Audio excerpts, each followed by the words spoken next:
अस्सलाम वालेकुम, तो वेलकम है आप लोगों का AM रात चैनल में। रिसेंटली द प्रिंट की रिपोर्ट के मुताबिक पहले जो हम बात कर रहे थे कि F-18 इंडियन नेवी सिलेक्ट कर सकती है वो फ्रंट रनर है, तो अब ये बात रिवील हो रही है कि F-18 की बजाय राफेल M इंडियन नेवी के लिए फ्रंट रनर है और इंडियन नेवी इसके 26 यूनिट्स ऑर्डर कर सकती है। और उसके मुकाबले में अगर हम देखें तो पाकिस्तान एयरफोर्स J-10 सीज को ले रही है। हमारे पास ग्रे कैमोफ्लाज में J-10 सीज हैं जो कि नॉर्मली हमारी एयरफोर्स यूज़ करती है, लेकिन दूसरी तरफ हमने ग्रीन कैमोफ्लाज में भी J-10 सीज ली हैं और उनका अभी तक का जो नंबर है वो 1014 से लेकर 1019 तक कंफर्म है, जो कि इस बात को रिप्रेजेंट करता है कि बड़ी तादाद में हमारे पास ग्रीन कलर कैमोफ्लाज में भी J-10 सीज होंगे। उसके साथ साथ सेकंड टू नन मैगजीन के न्यू एडिशन में J-10 सीज एयर टू ग्राउंड म्यूनिशन के साथ भी आएंगे, मतलब कि एयर टू ग्राउंड मिसाइल जो कि एंटी शिप रोल में यूज़ किए जा सकते हैं, जिनमें KD-88 है। और उसके अलावा हमारे पास JF-17 थंडर्स होंगे और ख़ास तौर पर जो ब्लॉक 3 में एंटी शिप रोल के लिए वेपन कहा जा रहा है वो CM-400 AKG है, जिसको ब्लॉक 3 पुराने ब्लॉक 2 की निस्बत ज़्यादा एक्यूरेसी से फायर कर सकता होगा। लेकिन वीडियो में आगे बढ़ने से पहले आप चैनल को सब्सक्राइब कर लें, वीडियो को लाइक कर दें एंड इसे शेयर भी कीजिएगा। तो हम पहले थोड़ा सा बैकग्राउंड को देखते हैं, पस मंज़र को देखते हैं। तो इंडियन नेवी ने 2010 में मई के महीने में इनके पास सबसे पहले MiG-29 के एयरक्राफ्ट आए थे और इस वक्त इंडियन नेवी जो है वो 45 के करीब MiG-29 के एयरक्राफ्ट इस्तेमाल कर रही है, जबकि एक या दो रिपोर्ट्स कहती हैं कि 29 से 35 के करीब ऐसे एयरक्राफ्ट इंडियन नेवी के पास मौजूद हैं। खैर, ये क्लासिफाइड नंबर होते हैं। तो ये जो एयरक्राफ्ट है MiG-29, इनका जो लास्ट बैच था वो इंडियन नेवी को 2017 में दिया गया था, मतलब कि 2010 से लेने शुरू किया और इस वक्त इंडियन एयरफोर्स की सर्विस में इनको तकरीबन 12 से 11 साल हो चुके हैं। और उनके लिए इन्होंने MMRCA 2.0 जो अपना टेंडर एक जारी किया था आई थिंक 2018 में, उसमें इन्होंने कहा था कि हम नेवी के लिए भी एयरक्राफ्ट परचेज़ करेंगे। तो नेवी के एयरक्राफ्ट जो इन्होंने परचेज़ करने थे, सबसे पहले तो इसमें तेजस का एक नेवल वर्जन था, लेकिन फिर इनको याद आया कि नहीं, तेजस कोई अच्छा एयरक्राफ्ट नहीं है एयरक्राफ्ट करियर से उसे ऑपरेट करवाने के लिए। तो उसके लिए उन्होंने बैरूनी मालिक की तरफ देखना शुरू कर दिया। अब दो जहाज़ उन्होंने फाइनलाइज़ किए हैं इंडियन नेवी ने, जिनमें एक FA-18 का EF वर्जन है जिसे FA-18 ब्लॉक 3 भी कहा जाता है और दूसरा राफेल M। और रिसेंट द प्रिंट की रिपोर्ट कहती है कि INS विक्रांत जो इंडिया का न्यू एयरक्राफ्ट करियर है, उसके लिए राफेल M इस वक्त फ्रंट रनर है। और यहाँ ये चीज़ थोड़ी सस्पिशियस भी लगती है क्योंकि राफेल M के एक तो विंग्स फोल्ड नहीं होते थे और दूसरा स्की जंप के साथ राफेल एयरक्राफ्ट का कोई ऑपरेशनल करियर नहीं है। वो बेसिकली कैटापल्ट लॉन्च सिस्टम के तहत लॉन्च किए जाने वाले एयरक्राफ्ट थे, जबकि FA-18 स्की जंप में भी बहुत अच्छे थे। इस वजह से बहुत ज़्यादा चांसेस थे कि FA-18 लेगा इंडिया, लेकिन उसके साथ साथ अमेरिकन हेरारकी का भी था। एक अमेरिकन वेपन्स की एक धाक होती है कि वो जी ज़्यादा बेहतर समझे जाते हैं दुनिया में, ऐसा समझा जाता है। ऐसा है या नहीं, इस पर हम बहस नहीं करेंगे, लेकिन अब सरप्राइजिंगली कि राफेल M आ गया। और दूसरा, राफेल एयरक्राफ्ट से लॉजिस्टिकली काफ़ी आसानी हो जाएगी। दूसरा, अमेरिकन वेपन लेने से ज़ाहिर बात है अमेरिका की तरफ से फिर आपको मुख्तलिफ पाबंदियाँ तक भी झेलनी पड़ सकती हैं। और इनके जियोपॉलिटिकल या आप कह लें कि बैनुल-अक़वामी सियासत के पस मंज़र में भी इनको देखा जाए तो इन जहाज़ों की जो परचेज़ है, ख़रीदारी है, वो किस तरह इफ़ेक्ट करेगी इंडिया को। FA-18 का जो ब्लॉक 3 वर्जन है ये सबसे पहले सितंबर 2021 में अमेरिकन जो नेवी थी उसकी सर्विस में आया था और इसकी जो पावरफुल चीज़ें हैं, इसमें सेल्फ प्रोटेक्शन जैमिंग पोर्ट्स बहुत पावरफुल हैं। जैसा कि आप जानते हैं कि FA-18 का एक इलेक्ट्रॉनिक वॉरफेयर वर्जन भी है जिसे EA-18G ग्राउलर कहा जाता है और उसी से मिलती जुलती कुछ पोर्ट्स हैं जो नॉर्मल FA-18 भी लेके जा सकते हैं, जो कि बहुत पावरफुल तस्वर की जाती हैं। हिंदुस्तानी बहरिया को FA-18 लेने का सबसे बड़ा फ़ायदा तो ये होगा कि FA-18 में GE4 F414 GE engine use होता है। सेम यही इंजन इंडिया देख रहा है अपने तेजस M के 1A एयरक्राफ्ट के लिए। तो ये इंजन ना सिर्फ इसकी फ्राहमी में इंडिया को आसानी हो जाएगी, बल्कि इंजन काफ़ी अच्छा भी है और ओवरऑल जो थ्रस्ट टू वेट रेशो देता है वो 0.93 की देता है FA-18 को। और अगर किसी एयरक्राफ्ट की जो थ्रस्ट टू वेट रेशो है वो 0.90 से ज़्यादा है तो आप ये एज्यूम कर सकते हैं कि वो एयरक्राफ्ट काफ़ी अच्छा एयरक्राफ्ट है अपने फ्लाइंग मनूवर्स में, अपने टैक्टिक्स में। जो ये करंट इंजन यूज़ कर रहे हैं GE-F414, इसकी जो ड्राई थ्रस्ट है वो 58 किलो न्यूटन है, जबकि इसकी जो वेट थ्रस्ट है वो 98 किलो न्यूटन है। दूसरा, अब हम ज़रा F-18 के जियोपॉलिटिकल एस्पेक्ट पर बात कर लेते हैं।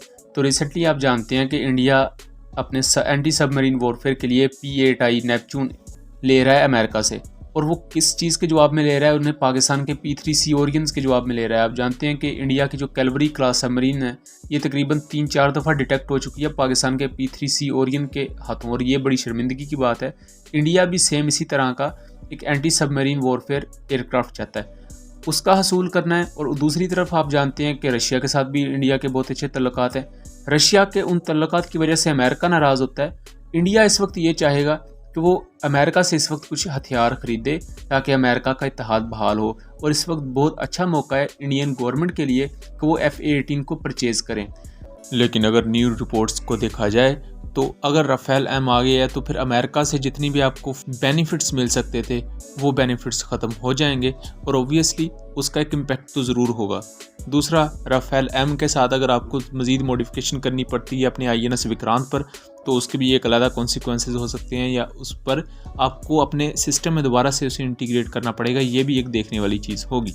और यहाँ देखें तो लगता है कि F-18 के सितारे गर्दिश में हैं, क्योंकि इससे पहले इसे दूसरे मुल्क भी रिजेक्ट कर चुके हैं। कनाडा ने अपने पुराने F-18 के जो पुराने वर्जन्स थे उनको रिप्लेस करना था।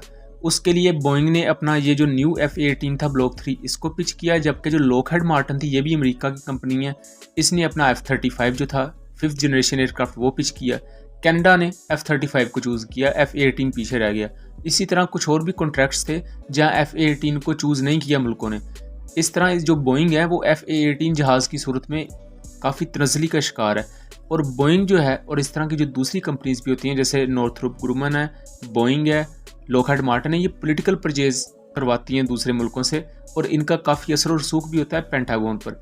मैं आपको मिसाल दूं, इराक ने जदीद F-16 तो ख़रीद लिए थे लॉकहीड मार्टिन से, लेकिन आज तक उन्हें एयर टू एयर मिसाइल्स नहीं दिए गए, AMRAAM मिसाइल्स। तो वो क्या उन F-16 का करेंगे अगर उनके पास वो मिसाइल्स ही नहीं है? बगैर हथियार के तो आपके पास F-35 भी आ जाए तो वो किसी काम का ही नहीं है।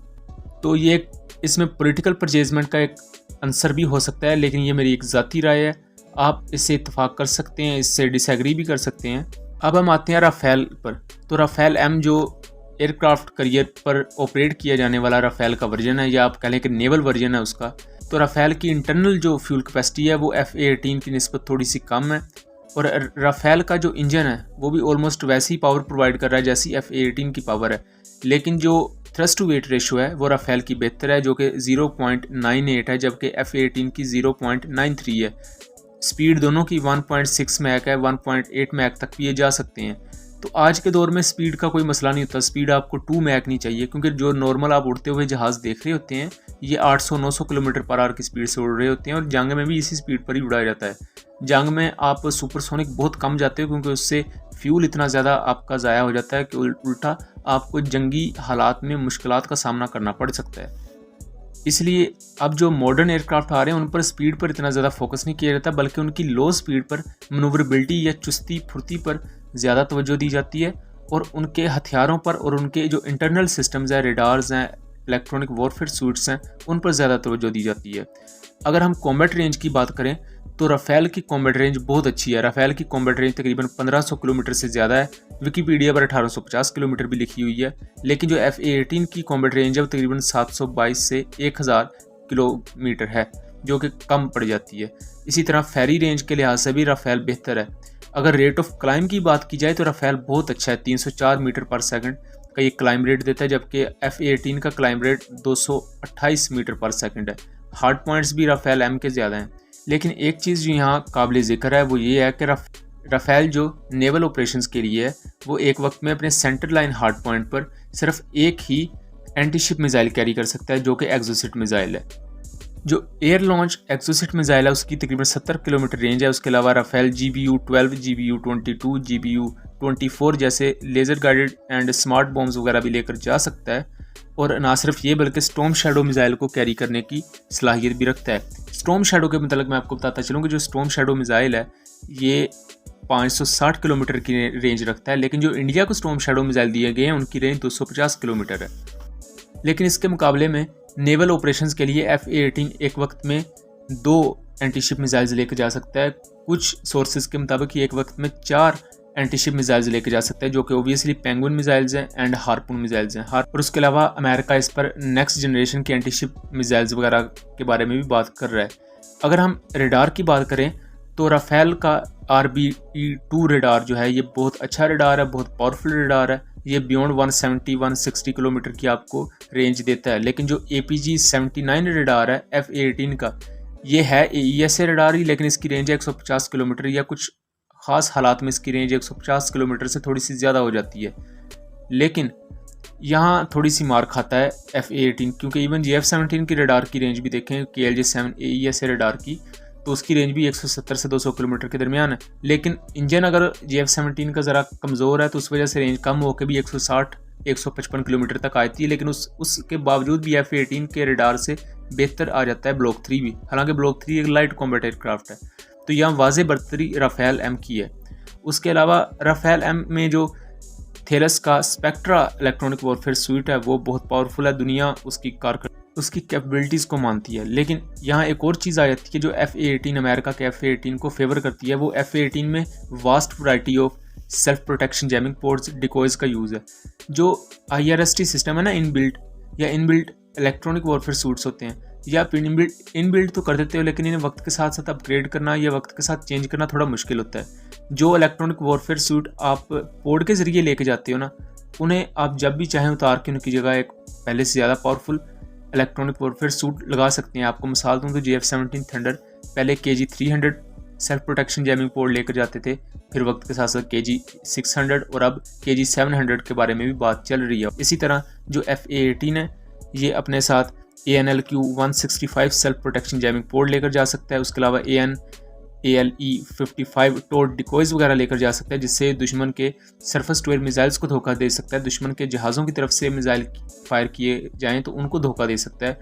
उसके अलावा ये BAE सिस्टम जो अपनी इलेक्ट्रॉनिक वॉरफेयर सूट की कैपेबिलिटीज़ के लिहाज से पूरी दुनिया में मशहूर है। इवन F-35 का इलेक्ट्रॉनिक वॉरफेयर सूट भी BAE सिस्टम्स ही बनाते हैं, ये UK की कंपनी है। उसके अलावा लाइटनिंग टारगेटिंग पोर्ट को ये लेके जा सकते हैं और AN/ASQ-228 नाइट टारगेटिंग पोर्ट को भी F-18 लेकर जा सकते हैं। लेकिन राफेल का यहाँ इंडिया को थोड़ा सा बेनिफिट ये है कि राफेल इंडिया के पास पहले से ही है। वो इंडियन पायलट्स को ये पता है कि राफेल की टैक्टिक्स क्या हैं, राफेल को किस तरह डिप्लॉय करना है, जबकि F-18 एक नया जहाज़ होगा। लेकिन राफेल जो नेवल वर्जन में आते हैं वो सिर्फ सिंगल सीट है, इससे थोड़ी सी प्रॉब्लम हो सकती है उनको ऑपरेशनलाइज करने में, पायलट्स को जल्दी ट्रेनिंग देने में। लेकिन जो F-18 है वो आपको ट्विन सीट में भी मिल जाते हैं। तो यहाँ आपको एक टग ऑफ वॉर नज़र आती है कि अमेरिका की अगर वेपन्स परचेज़ की जाएँ तो अमेरिका आपको उसका रिवॉर्ड भी देगा कि आप उनसे हथियार ले रहे हैं, पैसा उन्हें मिल रहा है। लेकिन अगर आप किसी दूसरे मुल्क से कोई वेपन ख़रीदते हैं तो ज़ाहिर बात अमेरिका एक जेलस बॉय की तरह आपको शो करवाएगा और कोशिश करेगा किसी न किसी तरह आपको तंग किया जाए।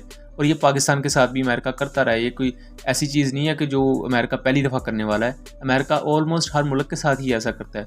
आप सऊदी अरब की मिसाल ले लें, इराक़ की मिसाल ले लें, पाकिस्तान की मिसाल ले लें।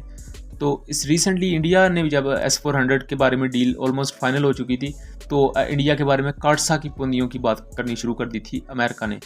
तो पाकिस्तान ने उसके जवाब में J-10Cs को लिया। J-10C ग्रे स्कीम में हमारे पास मौजूद थे। हमारे पास F-17 ब्लॉक 3 आ रहे हैं जो कि इसी मंथ में मोस्ट प्रोबेबली इंडक्ट हो जाएंगे। हमने J-10Cs को ग्रीन कैमोफ्लाज में भी लिया और ये सी एरियाज़ के लिए होंगे, नहीं सी ऑपरेशंस के लिए, क्योंकि अगर न्यू रिपोर्ट्स को माने तो राफेल M हिस्सा बनेगा इंडियन नेवी का। और राफेल को ही काउंटर करने के लिए हमने दो अपनी स्ट्रेटजीज़ बनाई थी। हमारे पास एक तो J-10Cs थे, F-17 ब्लॉक 3 थे, उसके अलावा हमारे पास F-16 ब्लॉक 52 हैं।